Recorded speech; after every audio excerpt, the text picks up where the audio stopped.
அனைவருக்கும் வணக்கம் மக்களே. நான் உங்கள் Karthikeyan. Kanshika click YouTube channel மூலியமாக உங்களை மீண்டும் சந்திப்பதில் பெருமகிழ்ச்சி அடைகிறேன்.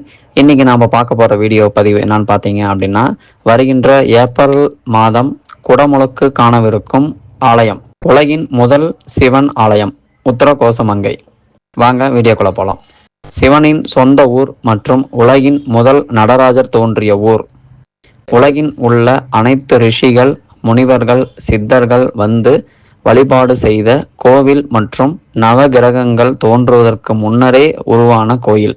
4 யுகங்கள் தோன்றுவதற்கு முன்னரே உருவான ஆலயம் இதுதான் உத்தரகோசமங்கை. 1000 சிவ அடியார்கள் ஒரே சமயத்தில் மோட்சம் பெற்று சகஸ்கர லிங்கம் உருவாக்கிய ஆலயம்தான் இது. 3000 ஆண்டுகளாய் பூத்து குலுங்கும் இலந்தை மரம் உள்ள ஆலயம்தான் இந்த உத்தரகோசமங்கை.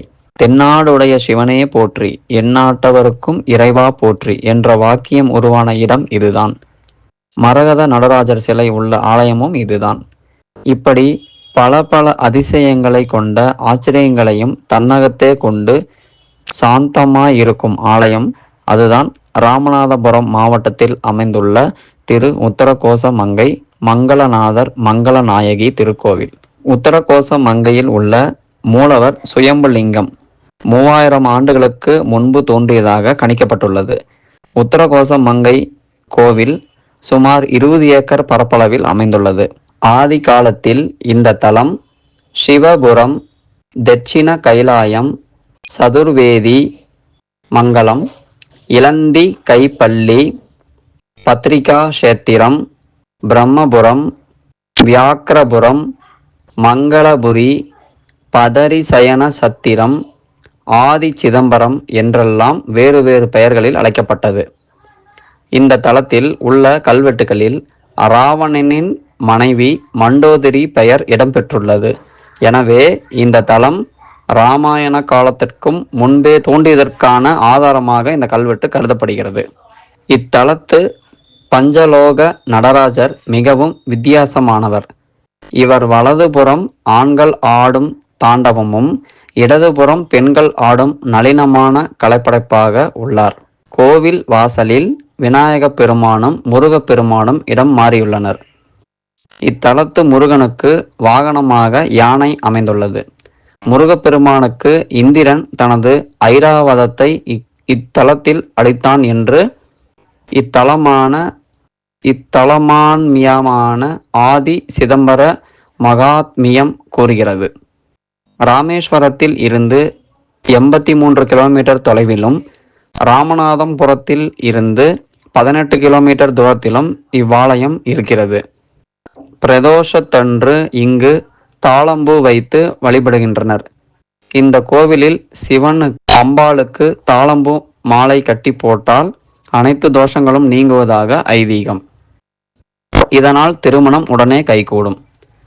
மரகத கல் நடராஜர் மீது சாத்தப்பட்டு எடுத்து தரப்படும் சந்தனத்தை வெந்நீரில் கரைத்து குடித்தால் தீராத நோய்கள் கூட தீர்ந்துவிடும் என்பது நம்பிக்கை. உலகத்தில் முதலில் தோன்றிய கோவில் என்ற சிறப்பு உத்தரகோசமங்கை தலத்திற்கு உண்டு. இந்த ஆலயம் சிதம்பரம் கோவிலுக்கு முன்பே தோன்றியது. உலகில் உள்ள 1087 சிவாலயங்களிலும் இருக்கும் அருட்சக்திகளை தன்னகத்தே கொண்டு விளங்கும் சகஸ்ர லிங்கம் இங்கு உள்ளது. ஓம் நமச்சிவாய. தென்னாடுடைய சிவனே போற்றி, எந்நாட்டவருக்கும் இறைவா போற்றி. திருச்சிற்றம்பலம்.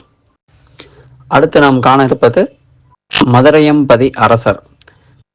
சொக்கநாதா, சோமசுந்தர கடவுளே, மதுரையம்பதி அரசே, ஆலவாய் அண்ணலே, எல்லாம் வல்ல சித்தனே. மதுரை அருள்மிகு சோமசுந்தரேஸ்வரருக்கு மேல் உள்ள விமானம் ஒரு விண்பொருளாகும். இது ஒரு விண்கல். விண்கல்லால் ஆன விமானங்கள் 2 கோயில்களில் உள்ளதாக புராணங்களில் குறிப்புகள் உள்ளன. ஒன்று மதுரை, மற்றொன்று திருவீலி மீளலை. இந்த 2 விமான கற்களும் விண்ணில் இருந்து வந்து சேர்ந்த காரணத்தினால் இவற்றை விண்ணிலி விமானம் என தமிழ் இலக்கியங்கள் குறிப்பிடுகின்றது.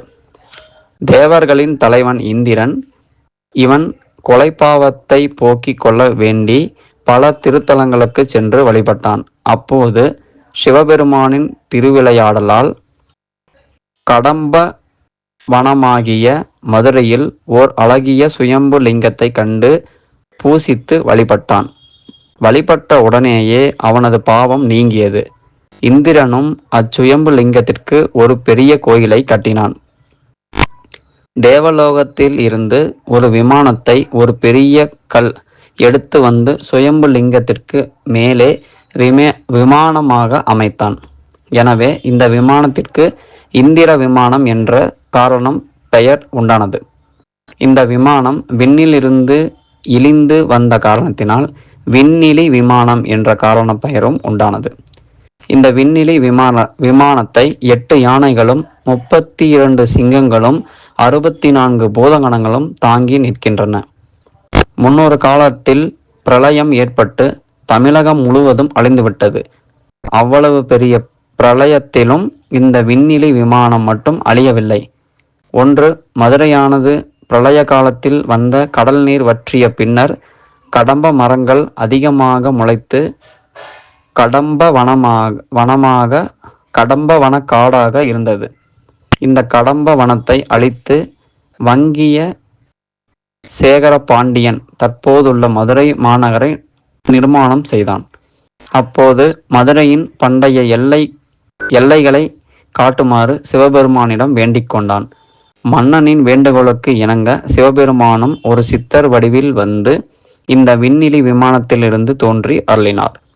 சிவபெருமான் தோன்றி அருளிய இந்த விண்ணிலி விமானத்தை வணங்கினால் சிவபெருமானையே நேரில் வணங்குவதற்கு சமமாகும்.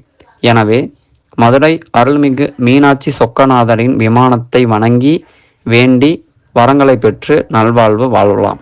இதேபோல் திருவாரூர் மாவட்டத்தில் உள்ள திருவீலி மீளலையில் விமானமும் விண்ணிலி விமானம் ஆகும்.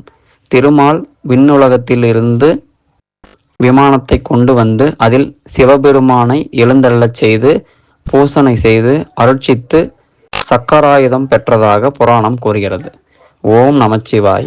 தென்னாடுடைய சிவனே போற்றி, எந்நாட்டவருக்கும் இறைவா போற்றி. திருச்சிற்றம்பலம். சிவபெருமான் நிகழ்த்திய 8 வீர செயல்களும் அவை நடந்த இடங்களும். திருக்கண்டியூர் பிரம்மனின் தலையை கொய்தது. திருப்பரியல் தக்கன் தலையை கொய்தது. திருவதிகை திரிபுரம் எரிந்தது. திருக்குறுக்கை காமனை எரித்தது. திருக்கடவூர் காலனை காலால் எட்டி உதைத்தது. திருவிற்குடி ஜலந்தரனை சம்ஹாரம் செய்தது.